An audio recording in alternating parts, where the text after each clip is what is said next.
रक्षाबंधन का त्यौहार आने वाला है और 30 अगस्त को रक्षाबंधन है और पूरे देश में इसको धूमधाम से मनाया जाता है क्योंकि इस दिन बहनें अपने भाई की कलाई पर राखियां बांधती हैं और अपनी सुरक्षा का उनसे एक वचन लेती है। और इस वक्त अगर मार्केट में देखा जाए तो तरह तरह की राखियां इस वक्त देखने को मिल रही हैं और कुछ अलग अगर हटकर कुछ राखियां हैं तो वो तस्वीरें हम आपको दिखाने जा रहे हैं।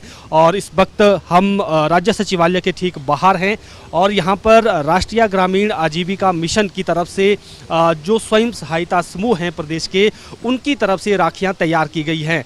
और इसकी विशेषता, जो इन राखियों की विशेषता अगर खास तौर पर बात करें तो ये चीड़ की पत्तियों से तैयार की गई है। हिमाचल में बहुत सारे चीड़ के जंगल हैं, लेकिन कई बार देखा जाता है कि चीड़ की आग जो है वो कई नुकसान भी कर देती है, लेकिन उसका फ़ायदा कैसे लिया जा सकता है, तो ये स्वयं सहायता समूह की जो महिलाएं जिन्होंने पूरे प्रदेश से चीड़ की पत्तियों से राखियां तैयार की हैं और ये इको फ्रेंडली भी हैं। हम कह सकते हैं कि जब इन राखियों को उतारा जाएगा तो कहीं ना कहीं ये मिट्टी में ही मिल जाएंगी, पर्यावरण को नुकसान नहीं पहुँचाएगी। और कहाँ से तैयार हुई है, क्या क्या इसके रेट्स हैं और कैसा रिस्पॉन्स है, इसी विषय पर बातचीत करेंगे। आपसे ही जानना चाहेंगे आपका नाम क्या है और ये राखियां जो बनाई गई है क्या एड आपको इस तरह इनको बनाने के लिए मिलती है और इसके साथ साथ इनके रेट्स क्या रहते हैं? नमस्कार जी, मेरा नाम सरला वर्मा है और मैं नालदेहरा पंचायत से हूँ, मशोबरा ब्लॉक से हूँ। हमारे जो ये राखी हम लोग बना रहे हैं, ये हमने अभी 3-4 साल पहले राखी जो पाइन प्रोडक्ट है वो बनाने शुरू किए थे। तो ये पाइन प्रोडक्ट पहले तो हम लोग ये चीज़ बनाते थे जैसे ये ट्रे है, बास्केट है, बाउल है और पेन स्टैंड है, ये आइटम बनाते थे पाइन की। तो पिछले साल ही हमने सोचा कि क्यों ना हम लोग इसकी राखी भी बनाएं। तो ईयरिंग भी बनाते हैं हम लोग और ज्वेलरी सारी बनती है पाइन से। तो इसमें जो पाइन का हम यूज़ करते हैं, इसको हम पहले उबालते हैं, उसके बाद इसमें कलर करके इसको धागे में पिरोया जाता है। तो इसके जो प्राइस है, इसमें जो सिंपल राखी है हमारी सिंपल धागे से बनी है, ये 50 रुपीज़ की है। और जिसमें जरी का धागा यूज़ हुआ है और रुद्राक्ष यूज़ हुआ है वो 60 रुपीज़ की है। तो जो ये आपने पाइन से ये बनाई है राखियाँ, इनका फ़ायदा क्या होता है?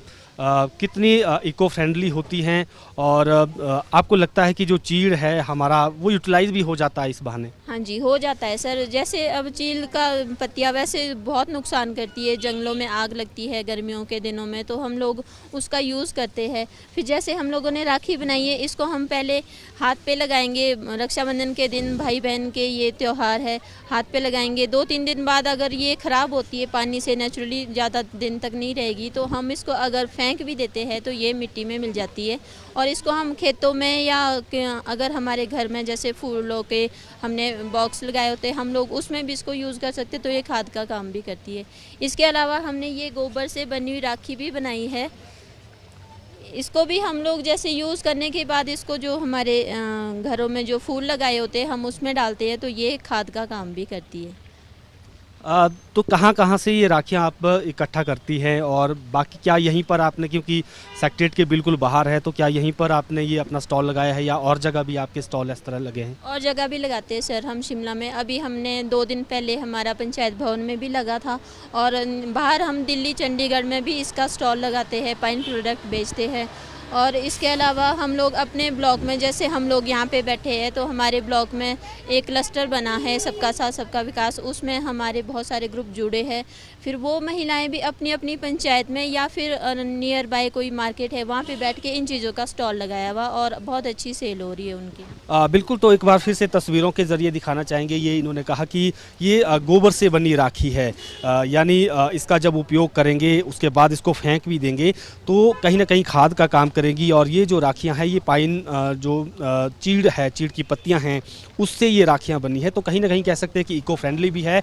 रक्षाबंधन है तो राखियां अपने आप में काफ़ी मायने रखती है। और बाकी तस्वीरें भी आप देख सकते हैं, ये तमाम वो चीज़ें हैं जो चीड़ की पत्तियों से तैयार की गई है। ये एक बॉक्स यहाँ पर चीड़ की पत्तियों से तैयार किया गया है कि कैसे चीड़ की पत्तियों को यूटिलाइज़ किया जा सकता है। राखियों के अलावा क्या क्या चीज़ें आपने चीड़ की पत्तियों से तैयार की हैं? नमस्कार सर, मेरा नाम मीनाक्षी शर्मा है और मैं बसंतपुर ब्लॉक से हूँ।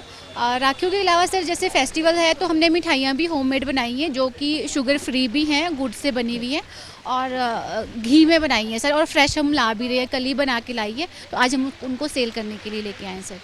हाँ जी। बाकी क्या क्या चीज़ें हैं हम देख रहे हैं कि जो ये ड्रीम कैचर है या कुछ और चीज़ें हैं, राखियां हैं, ये भी क्या पाइन जो पाइन नीडल्स हैं क्या उसकी बनी है ये चीज़ें? सर पाइन की तो नहीं है, कुछ वुडन का है, और मतलब जैसे कि हमारी महिलाएं वो बनाती हैं, कुछ ना कुछ बनाती है हाथ से, जो जो चीज़ें बनती है, कुछ फूड प्रोसेसिंग वाले फूड वाले प्रोडक्ट भी, और खेती बाड़ी करती है, आप देख सकते हैं जैसे खेती बाड़ी करती है, तो हमारे यहाँ पे तिल वगैरह सारी जो फसल हमारी उगती है वो भी है सर यहाँ पे। बिल्कुल। तो आपने देखा कि रक्षाबंधन आने वाला है और इसके लिए जो ग्रामीण क्षेत्रों की महिलाएं हैं उन्होंने अपने हाथों से उत्पाद तैयार किए हैं और उनका यहाँ पर स्टॉल लगाया है। अगर राखियों की बात करें तो इको फ्रेंडली राखियाँ हैं, गोबर से बनी राखियाँ हैं, चीड़ की पत्तियों से बनी राखियाँ हैं, उसमें बीज भी हैं, फूलों के बीज हैं, तो तमाम चीज़ें हैं। तो कहीं ना कहीं राखी भी जो हमारा पर्व है उसको भी खुशी से मनाया जाना चाहिए और इसके साथ साथ हमारा पर्यावरण भी बचा रहे, तो ये चीज़ें उसके लिए काफ़ी प्रोत्साहित करती हैं। वीडियो जर्नलिस्ट अंकुर के साथ प्रदीप ठाकुर, शिमला।